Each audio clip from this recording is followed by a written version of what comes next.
Hi friends, welcome to మన cabs Vijayawada.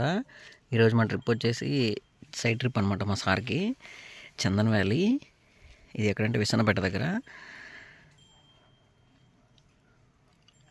ఇదంతా వెంచరే.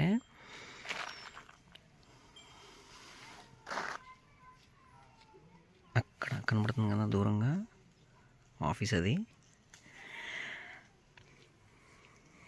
మొన్న ఒక కస్టమర్ కాల్ చేసి సండే పెనుగంచిపూలు వెళ్ళాలని చెప్పారు కదా. ఆ కస్టమర్ ఏమో నైట్ వరకు అసలు ఏమి రెస్పాండ్ అవ్వలేదు. నేను కాల్ బ్యాక్ చేసి అడగలేదన్నమాట.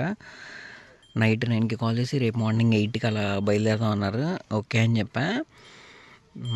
ఆ పెనుగంచిపూలు ఏమో రోమియో ఉంది కదా, ఆ వెహికల్ పంపించాం. తర్వాత నిన్న ఒక కస్టమర్ కాల్ చేశారు తోటలూరు నుంచి నూజివీడు రావాలని. ఓకే వెళ్దామని చెప్పా. అంటే ఇట్లా కిరాయి ఉందని నేను చెప్పలా. మా సార్ నాకు నిన్న మార్నింగే చెప్పారు రేపు సైడ్ ట్రిప్ ఉందని.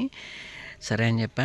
వాళ్ళేమో రెస్పాండ్ అవ్వలేదు. మార్నింగ్ 11కి కాల్ చేసి 1 అవర్లో వెహికల్ కాల్ అన్నారు. వాళ్ళకి మాట్లాడాను అనమాట. డిజైర్ టైప్ 2 వెహికల్ మాట్లాడాను. దానికి పెనుగంచిపూలేమో రూమియన్ మాట్లాడాం.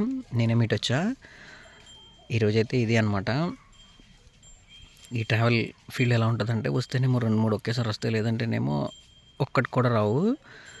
ఇక్కడికి వెహికల్స్ బాగానే వస్తాయి. ఈ 4 వెహికల్స్ అవే. ఇంకా కొంచెం లోపలికి 2-3 వెహికల్స్. సండే అయితే సైడ్ ట్రిప్ ఉంటుంది నాకు. సండే అని కదా, మా సార్కి ఎప్పుడు అవసరం అయితే అప్పుడు అనమాట. మనకి ఏదన్నా రెండు ట్రిప్లో చేసినప్పుడు హ్యాపీగా ఫీల్ అవ్వకూడదు. అలానే ఏం రానప్పుడు ఏం సాడ్గా ఉండకూడదు అనమాట. ఏం జరిగినా మనం మంచిగా అనుకుని వెళ్ళిపోతూ ఉండాలి.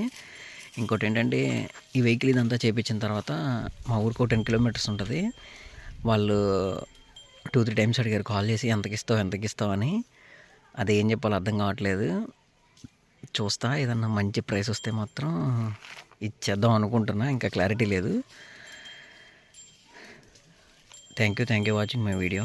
ప్లీజ్ లైక్ చేయండి, షేర్ చేయండి, సబ్స్క్రైబ్ చేయండి.